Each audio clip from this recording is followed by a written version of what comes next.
I think, I came out pretty good and then gave the break right back and didn't serve as well as I would have liked to today. I think I haven't looked at the stats, but I feel like my first serve percentage was pretty low and wasn't getting much pop on it. So he has a pretty good serve, and he's not easy to break. So that was pretty much the difference in the match. Very good. Questions, name and affiliation, please. One and a follow-up. Okay? Andrew, go right ahead. Andrew Jones, ESPN and Skate. Commiserations, Tommy, but the effort in the third set had you bounce back with it. You said you started off 3-0 and you had him in the rhythm, and then all of a sudden his level just increased. Can you just talk about the improvements he's made fitness-wise in dealing when you're on the offense against him? Yeah, I think, there's when you have opportunities in a 3-0 game to get like a double break. I had, I think, a few break points there, and one with like a short forehand. Those kind of points are much bigger than they look. They're not just like you save that point and then you hold serve, and it's it can swing sets, and that's kind of exactly what happened. He ended up holding serve there, and I got broken the next game, and he picked up his level a ton. He's got a super jumpy serve. He was going after his second serves really aggressively today, which wasn't fun. He gave me like no rhythm the whole match. The normal stuff when you're playing a guy who is a server. He's not just a server. He can obviously run down a lot of balls. Like you said, he's gotten a lot better there. So, he definitely earned the match today. And the class act embrace that you two at the net, from how you two are on tour as two of the classiest guys on tour. What did you say to him, and how much potential he has with how big his game can be? I don't really remember what I said. I think I was just like, great playing, and good luck, keep going. Don't stop. Even though I think he might play foe, so I'm not like picking favorites or anything. I want both of them to, whoever wins that match, or I want both of them to do really well. But I think I was just like, good job. I think, in the gym, I just went and talked to him again, and I think he's pretty excited, second quarterfinals in 1 year. It's pretty cool, and it's like his first or second year on tour, so exciting for him. Okay. Matt? Was there any moments in the last, since Friday, I guess it was, or probably yesterday when the schedule came out, and you sort of look at the schedule and you see fourth round of the U.S. Open, you, Taylor, Francis, like right there in the center, and where it's sort of like a moment of reflection, given that you guys have been together for so long? Yeah, it's pretty cool. When I was on the court, it like showed it up on the big screen, like Americans remaining in the tournament, and it is pretty cool to see that. Obviously, there's many more that I wish were still out here. Riley's could easily be here, I think. He's had a tough year, but Mo was close. There's a bunch of Americans right now that are coming up, so it's exciting time. It's cool, like you said. We grew up all together. Like that was Kalamazoo 16's quarterfinals, like the people that are here right now, so it's kind of cool.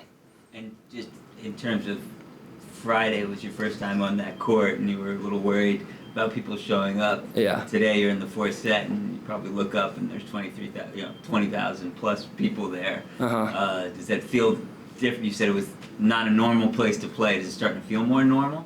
I would say it. I don't know. I just kind of needed that one match on the court, and I felt pretty comfortable out there today. It's definitely, like I said, it's an awesome court, but I felt a lot more comfortable on it today than the other day. Michael? Hey Tommy, Michael Lewis, Greenville Reflector. How are you? Apologies if you answered this already, but the first two sets you had 10 break points and you only able to convert one. He had the 5 and got 4. Did that sort of how frustrating was that? And was that sort of the difference, you think, in the first two sets? Yeah, absolutely. when you have that many break points and don't convert many, it's super frustrating, and you feel like you're winning the whole match and nothing. You're not moving up in the scoreboard. It's super frustrating, yeah. Especially when you feel like you have a lot on your racket. It wasn't like all aces or anything, I was in points, so it's frustrating. But like I said, he played a good match today. And you got it together in the third set though, and started to break a little bit easier. Was there something different you did, or something on those break points? I don't know. I had a little bit more energy. I brought a little bit more energy in the third, I think. I think he maybe started thinking a little bit and gave me a few more second serves, gave me a few more.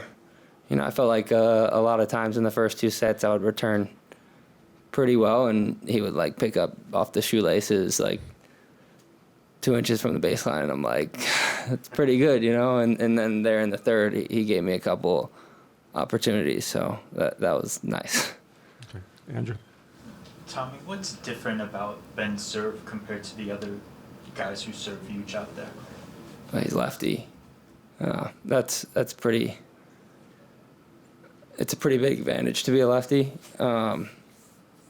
especially on the serve. The spin is the opposite way, and he has a lot of spin, so that's pretty big. And I think when he hit the 149, you kind of gave him a little golf clap a little bit. Like, yeah. When your opponent's in that sort of rhythm, how difficult is it to sort of get them out of that rhythm?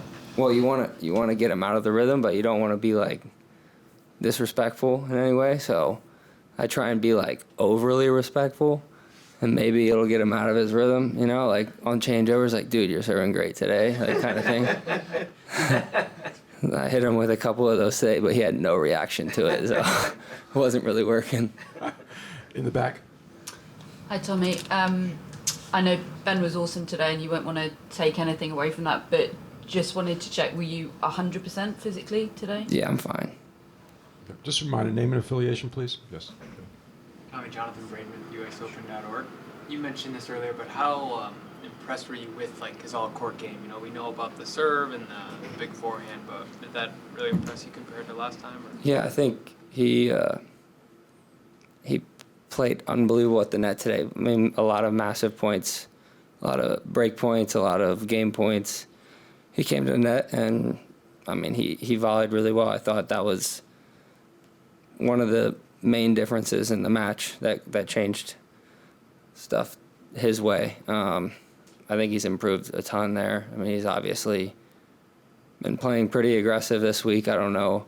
I haven't really watched a ton of his matches throughout the whole year, so I don't know if that's like something he's been doing. I would imagine that would probably be his goal, is to play super aggressive. So I think he's probably been working on it a ton. Okay. Last question. Tommy, obviously disappointed today, but can you look at the positives at fourth round here, won your first match on Ash? Can you just talk a little bit about another growth step here at the Open this week? Yeah, I would say, I could have been out in the second round for sure, and it's overall it's a good thing that I'm here right now. Hopefully, I can learn from today's loss and be in the same position next year and win that match. I